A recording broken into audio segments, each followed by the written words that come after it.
지난 시간에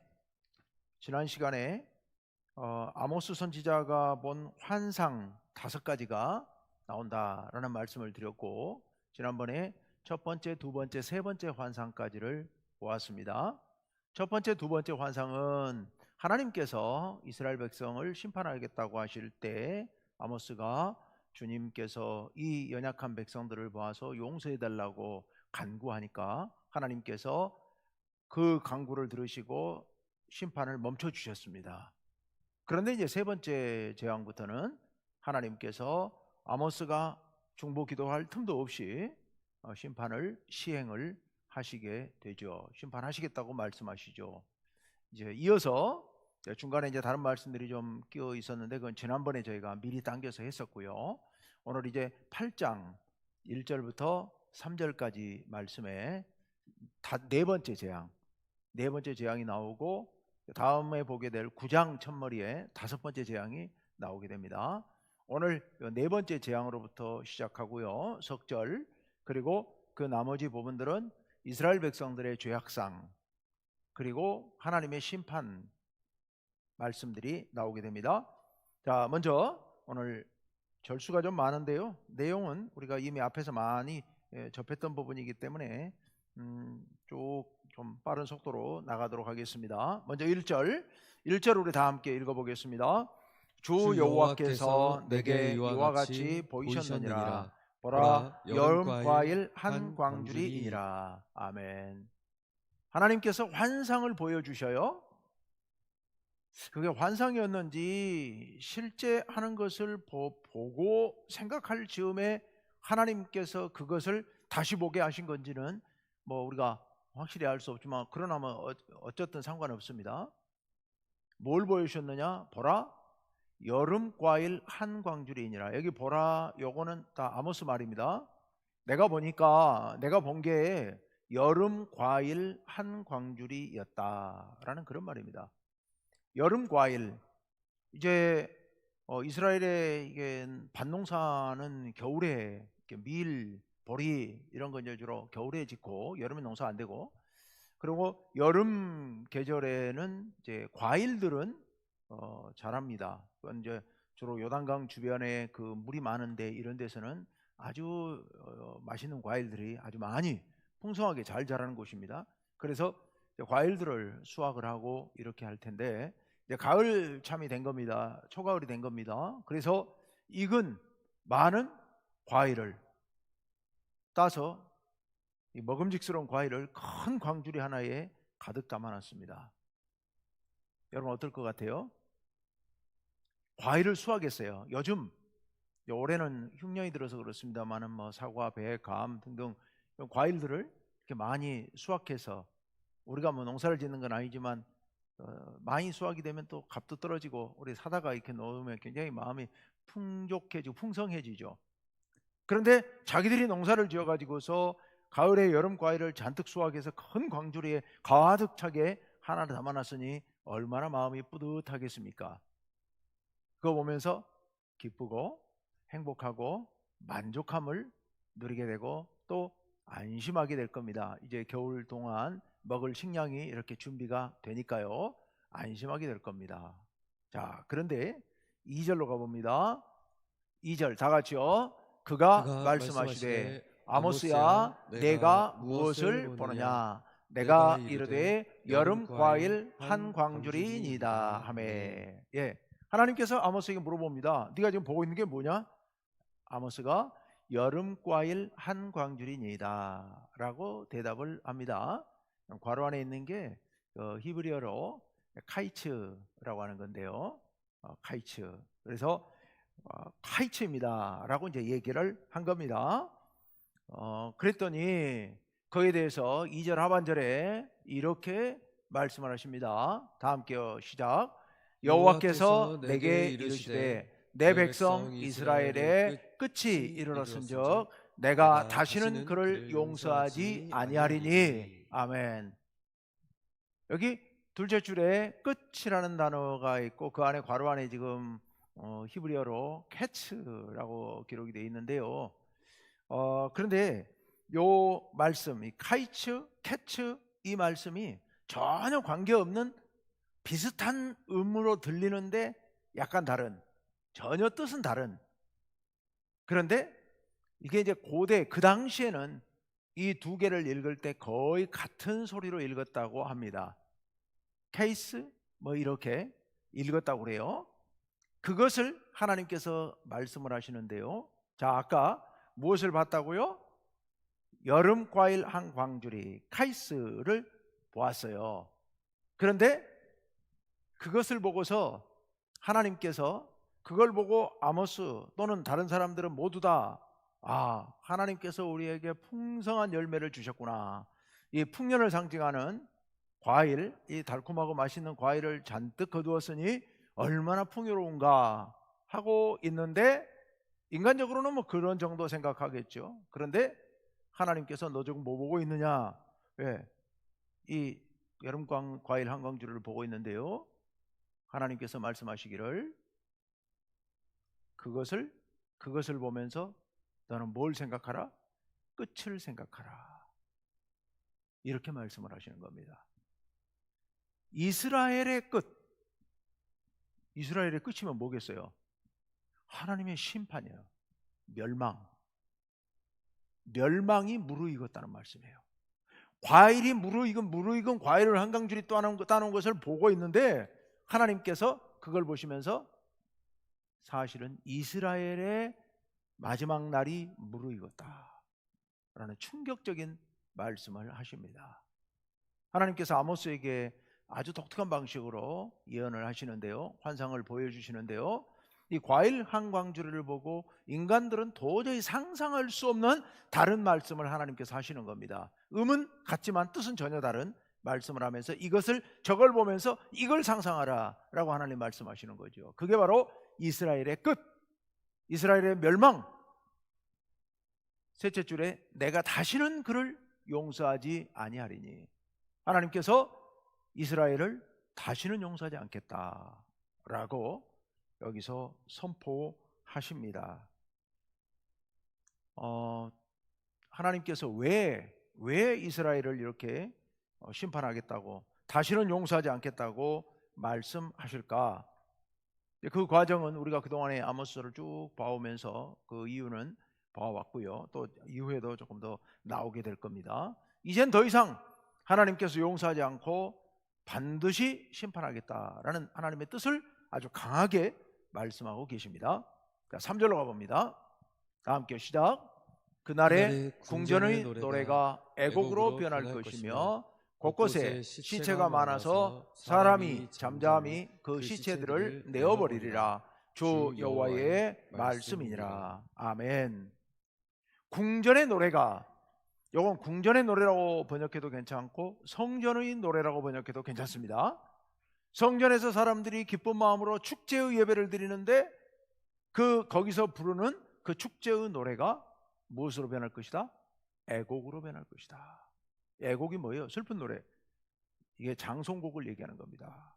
장례 치를 때 그 유족들이 슬퍼하면서 부르는 노래, 이게 애곡인데 그 애곡으로 변할 것이다 라고 말씀하십니다.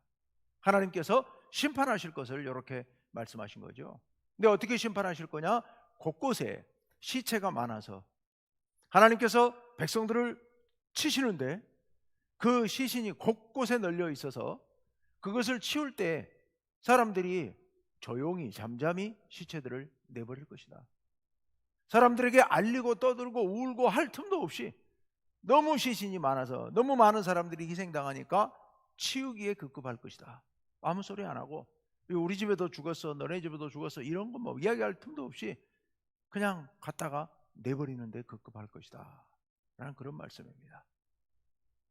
하나님께서 이스라엘에 대해서 아주 이렇게 엄한 심판을 경고하시는 그런 말씀이죠. 자, 여기까지가 네 번째 환상. 네 번째 환상은 뭐라고요? 여름 과일 광주리.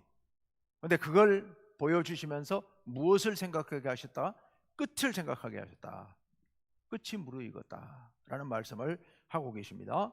자, 이제 두 번째 단락으로 넘어갑니다. 4절에서 8절까지인데요, 왜 하나님께서 이렇게 심판하시는지 그 이유들이 여기 나오는데요. 특별히 이 대목은 상인들, 장사꾼들의 문제가 여기 나오고 있습니다.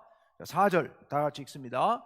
가난한 자를 삼키며 땅에 힘없는 자를 망하게 하려는 자들아, 이 말을 들으라. 예, 가난한 자. 원래 하나님의 율법, 이스라엘 백성들이 이제 가나안 땅을 들어가서 땅을 분배할 때 하나님께서 땅을 아주 고르게 골고루 다 나눠주시죠. 그리고 이 땅을 팔지도 못하게 하시죠. 팔아도 때가 되면 다시 되돌아오게 만들어 놓으셔가지고 절대로 부가 한쪽으로 편중되지 않도록 하나님께서 그렇게 하셨습니다. 하나님의 뜻은 온 백성들이 하나님의 땅을 고르게 나누어 갖고 그리고 그곳에서 고르게 살도록, 상대적으로 서로 평등하게 살도록, 그러게 하나님의 뜻이었던 겁니다. 그런데 가난한 자를 삼켜요. 누가요? 부자들이요. 부자들이 부를 이용해 가지고 가난한 사람들의 땅을 사는 겁니다. 안 파는 걸 어떻게 사요? 가난한 사람들이 돈이 없으니까 돈을 빌려가요. 식량을 빌려줘요. 하나님께서 고리대금 절대 못하게 했는데도 불구하고 많은 이자를 받으면서 돈을 빌려주고 식량을 빌려줘요. 그리고 못 갚아요. 그러면 땅을 빼앗는 겁니다. 헐값에 땅을 빼앗는 거예요. 이렇게 하면서 가난한 자들을 삼켜버리는 겁니다. 그리고 땅에 힘없는 자를 망하게 한다는 겁니다. 망하게 한다, 생명을 빼앗는다는 얘기입니다. 죽인다는 얘기입니다. 그렇게 하려는 자들, 북이스라엘이 당시 장사를 해서 국제무역을 통해서 또는 그 쌓은 부를 바탕으로 해서 국내에서 이렇게 나쁜 짓을 해가지고 부가 한쪽으로 집중적으로 편중되면서 빈부격차가 극심해져 가고 있었던 그런 때였습니다. 그래서 하나님께서 그들을 향해서 이 말을 들으라 라고 말씀하시면서 그 다음 5절에 가서 이런 말씀하십니다. 다 함께 시작. 너희가 이르기를 월삭이 언제 지나서 우리가 곡식을 팔며 안식일이 언제 지나서 우리가 밀을 내게 할꼬. 예. 우선 여기서 월삭이 뭐냐? 요즘 월삭이라는 말을 잘 안 씁니다만 월초를 얘기하는 겁니다. 월초. 매월 첫날 하나님 앞에 성회를 선포하고 하나님께 예배드리는 날이에요. 일주일에 한 번씩 안식일에 그리고 월삭에 하나님께 예배드리는 게 정기적인 예배일입니다. 그래서 그날은 장사를 못합니다. 안식일처럼 장사를 못해요. 그 둘째 줄에 셋째 줄에 있는 안식일도 마찬가지입니다.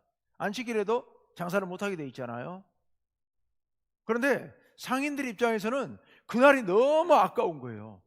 그날 장사해서 돈을 더 벌어야 되는데, 그런데 그날 장사를 못하게 하니까 기다리고 있는 거예요. 안식일이 언제 지나서 우리가 가서 곡식 팔아갖고 돈 벌까? 월삭이 언제 지나서 우리가 밀을 갖다가 또 곡식을 갖다가 팔아서 돈을 벌까? 오직 그 생각에 안식일에도 월삭에도 하나님께는 아무 관심 없고 그저 돈 벌 생각에만 몰입해 있는 그들의 모습을 지금 이렇게 말씀하고 있고요. 5절 하반절로 내려가 봅니다. 다 함께요. 에바를 작게 하고 세계를 크게 하여 거짓 저울로 속이며. 에바는 대박이에요. 대박. 곡식을 담아서 파는 그릇. 에바. 이게 대박을 작게 해갖고 그 곡식 줄 때 조금 주는 거예요. 겉에는 커 보이는데 제대로 된 대박 같은데 사실은 양이 적어요. 그래 곡식 조금 주는 거예요. 그런데 세겔은 크게 해요. 이 세겔은 뭐냐? 이거 저울추예요. 저울추 이거를 크게 만들어 놔요. 당시 돈이 없었던 때거든요. 그러니까 은 같은 것을 되게 이제 은으로 거래를 하면서 은을 되게 무게로 달아서 거래를 하는 겁니다. 그런데 곡식을 팔고 은을 받아요. 근데 은을 받는데 저울에 달아서 받아요. 근데 저울추를 어떻게 한다고요? 세 개를 크게 만들어 놔요. 그러면 양팔 저울에 한쪽에 저울추가 커지면 반대편에 상대편에게 받는 은도 커져버리는 거예요. 이러니까 딱 정해져 있어야 될 저울추가 커져버리니까 곡식은 적게 주고 돈은 많이 받는 거예요. 이게 장사꾼들의 전형적인 수법이죠. 우리나라도 뭐 지금이야 그렇습니다만은 도량형 단속을 철저하게 했죠. 옛날에 과거에.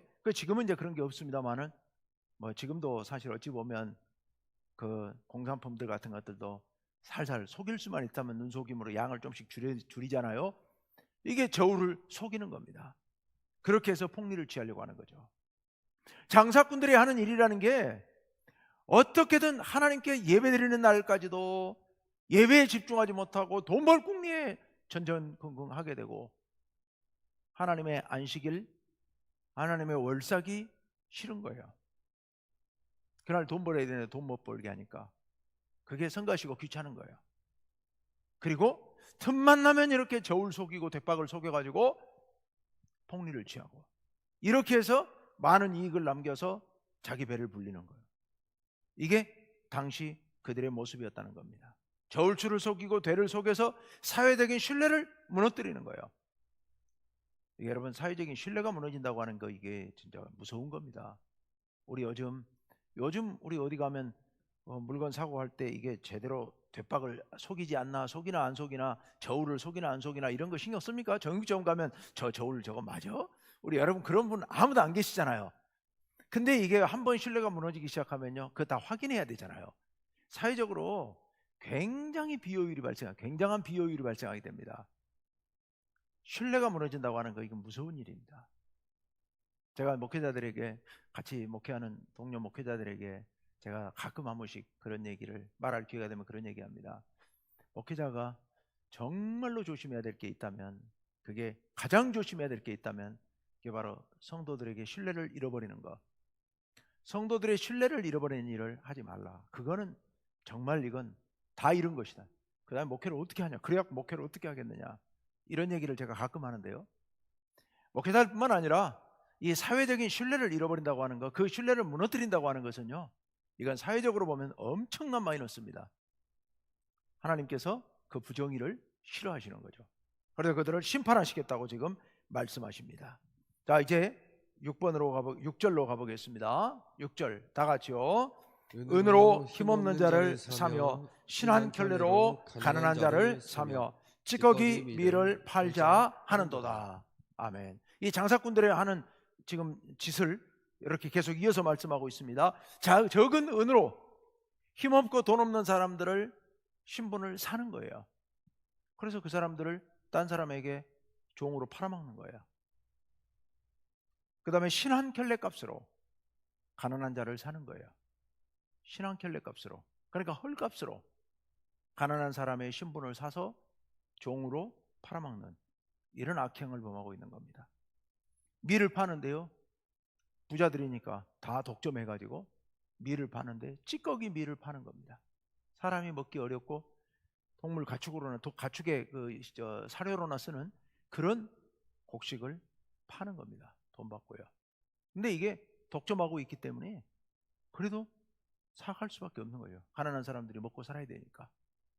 이런 악한 일을 하고 있다라고 하나님께서 말씀하고 계십니다. 여러분, 이거 정말 죄악 중에서 정말 큰 죄악이죠. 하나님께서 우리 인간을 가장 존엄한 존재로 지으셨습니다. 하나님께서 사랑하는, 하나님의 형상을 닮은 존재가 우리들 아니겠습니까? 그래서 하나님께서는 사람을 종으로 사고팔지 못하게 그렇게 철저하게 단속하시고 돌아가게 만들고, 품꾼으로 팔리더라도 일정 시간 이상 지나면 반드시 돌아올 수 있도록 그렇게 하셨던 겁니다. 그런데 그 인간을 헐값으로 사고파는 이들의 악행, 정말 하나님께서 도저히 용서할 수 없는 그런 악한 모습이죠. 그래서 하나님께서는 이들을 이렇게 심판하겠다고 말씀하십니다. 그래서 마지막 7절에, 이 대목 7절에 이렇게 말씀하십니다. 다 같이요. 여호와께서 야곱의 영광을 두고 맹세하시되 내가 그들의 모든 행위를 절대로 잊지 아니하리라 하셨나니. 아멘.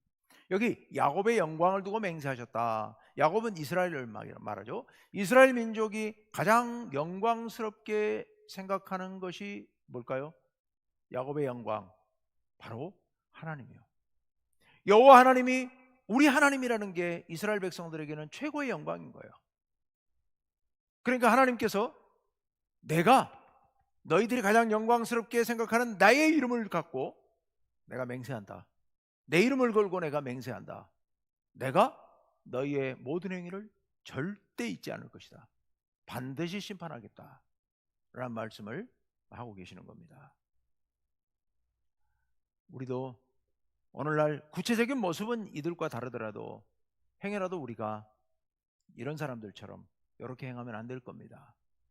사람의 소중함을 잊어버리고 사람을 도구화하는 것, 사람을 수단으로 여기는 것, 내 만족을 위해서, 내 목적을 달성하기 위해서 다른 사람을 이용하는 것들, 하나님께서 아주 싫어하시는 것이죠. 또 이익을 위하여, 내 목적 달성을 위하여 하나님께 영광 돌리지 못하고 내 이익을 얻기에만 급급한, 내 목적을 달성하기에만 급급해서 안식일이 어서 지나기를, 월삭이 어서 지나기를, 뭐 이런 사람들 하나님께서 절대로 용납하지 않으시겠다, 용서하지 않으시겠다 라고 말씀하세요. 사회적인 연약한 사람들을, 약점을 이용해 가지고 내 이익을 취하는 그런 악행을 용서하지 않겠다고 말씀하십니다. 우리가 이 말씀을 잘 기억하고 이런 악을 범하지 않도록 조심해야 될 겁니다. 자, 이제 8절로 가보겠습니다. 8절 다 같이요. 이로 말미암아 땅이 떨지 않겠으며 그 가운데 모든 주민이 애통하지 않겠느냐. 온 땅이 강에 넘침같이 솟아오르며 애국 강같이 뛰놀다가 낮아지리라. 아멘. 이게 어떤 상황 같아요? 땅이 떨고 온 땅이 솟아오르고 뛰놀다가 낮아지고 가라앉고 대지진을 얘기하죠. 아모스 때는, 아모스 예언은 지진과 많은 연관을 갖고 있습니다. 엊그제 새벽에 요엘 그러면 메뚜기 재앙, 아모스 선지자는 지진, 지진과 밀접한 연관이 있습니다. 아마도 대지진을 경험했던 것 같아요. 땅이 막 뒤흔들리는 이런 경험을 했던 것 같아요. 넷째 줄에 애굽 강같이 뛰놀다가 낮아지리라. 여러분, 애굽의 나일강에 아주 독특한 특징이 있습니다. 나일강 유역은 비가 오지 않습니다. 나일강 그 본류 거기는 비가 오질 않습니다. 1년 내내 강수량이 뭐 거의 100mm도 안 될 정도로 비가 안 오는 지역입니다. 사막. 그런데 저 아프리카 중부 초원지대 거기에 건기와 우기가 뚜렷하죠. 우기에 거기에 비가 계속해서 내리면 그 물이 모여서 서서히 흘러서 나일강으로 내려오게 됩니다. 그러면 나일강 물이 쑥 올라옵니다. 그 이집트는 비도 안 오는데 나일강이 그냥 쑥 올라와서 강 수위가 엄청 많이 올라와서 주변으로 범람해 가지고 주변 땅이 다 물바다가 돼버립니다. 그리고 우기가 지나면 건기가 찾아오고 조금 시간이 흐르면 물이 다시 점점 내려가서 저 강바닥까지 내려가 버립니다. 그러면 그동안에 몇 달간 푹 적셔놨던 나일강 주변의 유역의 그 비옥한 땅, 그 땅에 이제 씨 뿌리고 발로 밟아만 주면, 그냥 씨 갖다 흩뿌리고 발로 밟아만 주면 싹이 나서 엄청난 농사가 이루어지게 되죠. 그게 나일강 특징이에요. 지금 그걸 얘기하고 있습니다. 나일강 물이 쭉 올라왔다가 다시 쭉 가라앉는 것처럼 하나님께서 지진을 일으키셔서 땅이 이렇게 올라갔다 내려가는 이런 일이 벌어지게 될 것이다 라고 하나님께서 경고하시는 겁니다. 이런 대재앙, 대지진으로 인해서 많은 사람들이 어려움을 당하게 되는데요. 둘째 줄에 보시면 그 가운데 모든 주민이 애통하지 않겠느냐. 애통을 왜 한다고요? 아까 애통. 사람이 죽은 거예요. 많은 사람들이 죽으니까 그 죽은 사람들로 인해서 슬퍼하면서 우는 것이 애통하는 거예요. 하나님께서 지진 같은 재앙을 일으켜서 수많은 사람들의 생명을 빼앗아 가겠다고 하는 그런 경고의 말씀이 바로 이 말씀입니다. 자, 이제 구체적으로 심판 경고를 하시는 말씀이 9절 이하에 나오는데요. 9절 말씀 우리 다 같이 한번 읽어봅니다. 시작. 주 여호와의 말씀이니라. 그날에 내가 해를 대낮에 지게 하여 백주의 땅을 캄캄하게 하며. 아멘. 하나님께서 요거 이제 이 현상만 놓고 보면 뭐 일식 같은 현상 같아요. 현상이에요. 일식. 우리가 뭐 일식의 원리를 아니까 설령 일식이 온다 하더라도 뭐 우리 걱정할 일은 없습니다만은, 두려워하지 않습니다만은, 이 당시 사람들은요 태양을 굉장히 소중하게 생각했거든요. 중요하게 생각했거든요. 그런데 갑자기 태양이 먹구름에 휩싸인 것처럼 전혀 빛을 발하지 못하고 맑은 하늘에 햇빛이 전혀 안 나타나니까, 그걸로 인해 사람들은 이게 신의 재앙이다 라고 두려워 떨었던 거죠. 근데 그런 것과 같은 그런 재앙을, 깜깜한 재앙을 내리겠다. 그래서 백성들로 하여금 절망과 공포에 휩싸이게 하겠다라는 말씀을 하십니다. 자, 10절로 가봅니다. 10절 너무 길어서 두 부분으로 떼서 봅니다. 먼저 앞 두 구절 다 같이요. 너희 절기를 애통으로, 너희 모든 노래를 애곡으로 변하게 하며. 예, 절기는 축제입니다. 잔치입니다. 그래서 온 백성들이 축제를 맞이해서 다 같이 기뻐하고 행복해 하는데, 그 행복한 잔치가 뭐로 변하도록? 애통으로 변하도록. 그리고 절기의 모든 노래가 애곡으로 변하도록. 그러니까 많은 사람의 생명을 빼앗아가는 그런 심판을 행하시겠다고 말씀하십니다. 10절 하반절도 이 죽음과 관련된 이야기들인데요. 10절 하반절, 예, 다 함께 읽습니다. 모든 사람에게 굵은 배로 허리를 동이게 하며 모든 머리를 대머리가 되게 하며 독자의 죽음으로 말미암아 애통하듯 하게 하며 결국은 곤고한 날과 같게 하리라. 아멘.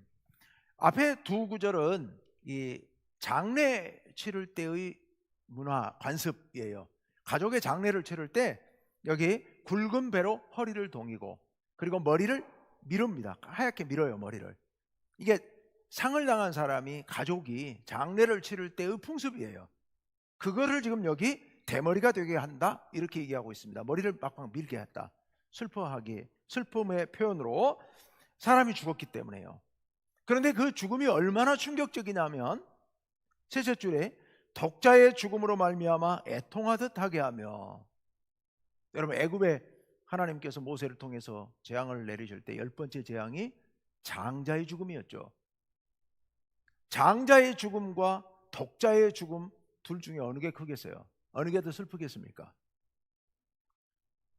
장자의 죽음과 독자의 죽음 중에 어느 게 더 커요, 슬픔이?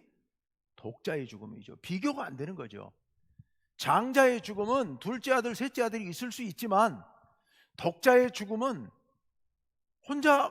하나 키우던 자녀가 죽었다고 하는 것은 하늘이 무너지는 슬픔이죠. 그래서 그 슬픔, 독자의 죽음으로 말미암아 애통하듯 그렇게 슬퍼하며 울게 만들겠다라고 말씀하세요. 그래서 결국은 곤고한 날은 희망이 없는 날을 얘기합니다.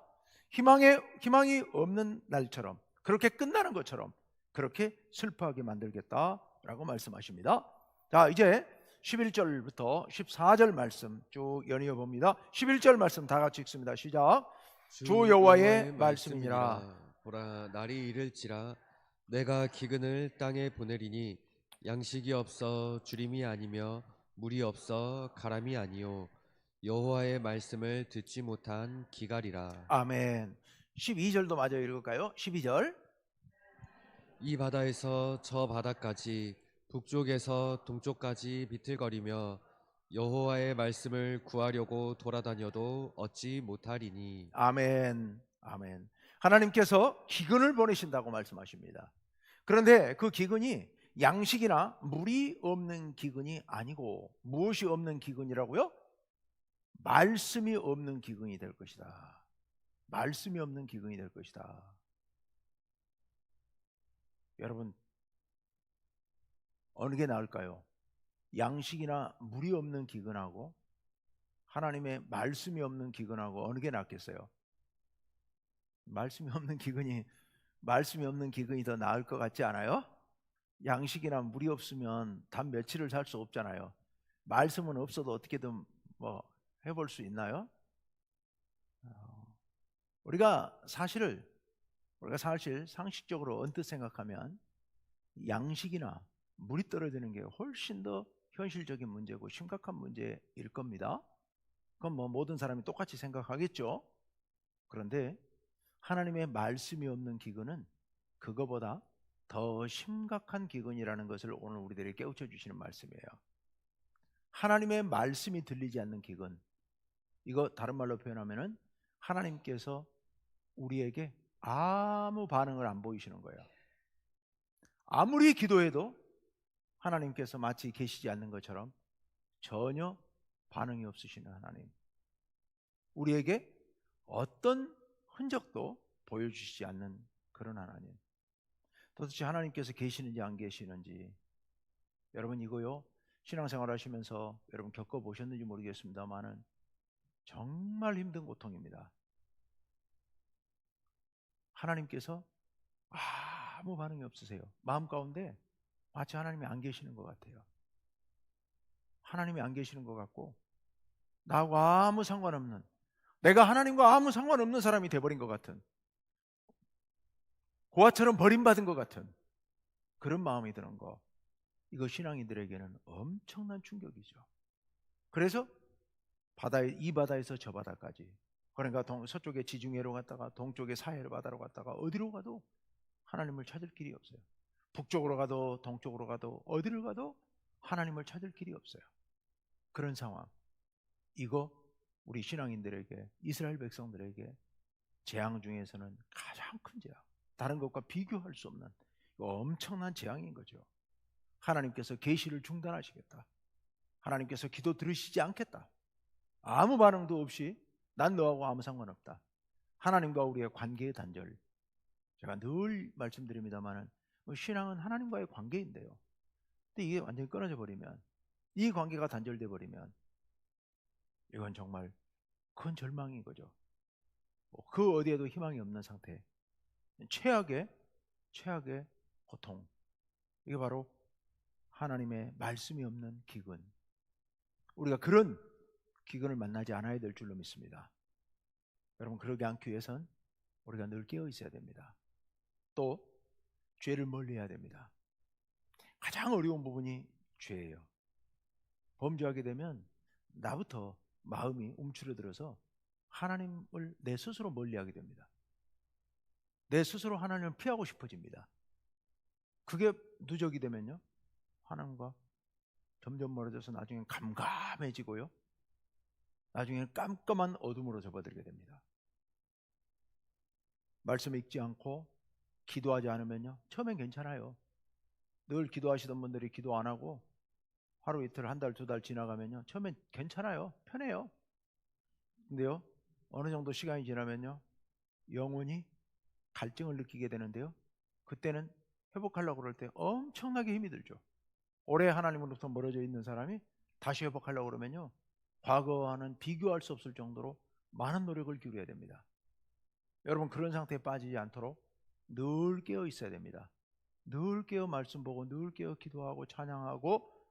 여러분, 그렇게 살지 않으면 우리의 신앙이 어느 순간 하나님으로부터 멀어지기 시작하고, 멀어지는 게 편안해지고, 꼭 주전자 속에 들어있는 개구리 되는 겁니다. 개구리 주전자 속에 넣고 살살 불을 데피면 편안하고 따뜻하니까 그 속에 쭉 누워져 있다가 그대로 죽는 거예요.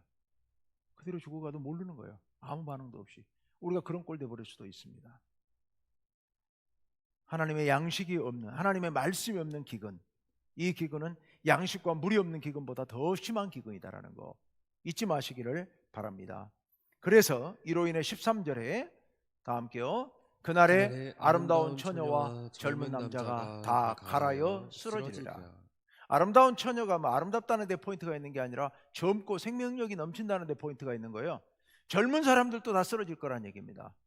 하나님의 말씀이 없는 기근은 모든 사람을 쓰러뜨릴 만큼 그렇게 우리를 무너지게 만든다라는 말씀이죠. 마지막 14절 말씀 읽습니다. 다 같이요, 시작. 사마리아에 죄된 우상을 두고 맹세하여 이르기를 다나 내 신들이 살아있음을 두고 맹세하노라 하거나 브엘세바가 위하는 것이 살아있음을 두고 맹세하노라 하는 사람은 엎드러지고 다시 일어나지 못하리라. 아멘.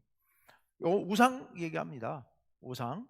둘째 줄에 다나 할 때, 다는 저 단 지방에서 오는 금송아지 우상을 얘기하는 겁니다. 북이스라엘이 금송아지를 두 마리 만들어 가지고 하나는 베델에, 하나는 단에 놔두게 되거든요. 그 우상을 얘기하는 거고, 브엘세바는 이 아모스서에만 독특하게 나오는 부분인데, 브엘세바에서도, 아마 브엘세바는 남쪽 유다 땅입니다. 그런데 거기도 우상을 숭배하는 제단이 있었던 것 같아요. 그래서 그 말씀을 반복해서 2번이나 아모스서에 2번이나 나오거든요. 그러니까 브엘세바, 거기 우상을 숭배하는 그런 사람들, 우상 앞에 맹세하는 사람들, 우상 앞에 목매다는 사람들, 그들이 엎드러지고 다시 일어나지 못하리라 라고 하나님께서 말씀하십니다. 오늘 하나님께서 여름 과일 한광주리, 이 과일 한광주리를 보여주시면서 이걸 통해서 이스라엘의 끝이 무르익었다 라고 경고하시면서 그곳에서 악을 행하는 상인들, 우상을 숭배하는 사람들, 하나님을 멀리하는 사람들, 이런 그들에 대해서 혹독하게 책망하시는 말씀입니다. 여러분, 우리가 오늘 이 말씀을 깊이 생각하면서 하나님, 우리가 이런 자리에 서지 않게 하여 주옵소서, 이런 자들과 함께 되지 않게 하여 주옵소서, 우리 간절한 마음으로 기도해야 되겠습니다. 우리가 진실로 하나님을 찾아야 되는데 진실로 하나님을 찾지 않을 때, 또 우리의 이웃들, 하나님께서는 그들을 너무도 소중하게 여기시는데 우리가 그들을 함부로 여기고 그들의 존엄성을 짓밟는다면 하나님께서 진노하실 겁니다. 돈에만 눈이 멀어서, 내가 이루고자 하는 목적에만 눈이 멀어서 우리의 신앙을 게을리한다면 하나님께서 그들을 심판하실 것입니다. 가장 무서운 심판은 지진도 아니고 죽음도 아니고 사실은 하나님의 말씀의 기갈이다. 그런 일이 생기지 않도록, 하나님과 우리 사이의 관계가 멀어지는 일, 이런 일이 생기지 않도록 우리가 늘 깨어 있어야 되겠습니다. 깨어 있어야 될 줄로 믿습니다. 우리의 인간의 삶의 원천은, 우리의 생명의 원천은 하나님이고 하나님의 말씀입니다. 하나님 앞에 진실함으로 나아가시기를 간절히 바랍니다. 우리 이 시간 함께 하나님께 간절한 마음으로 기도합시다.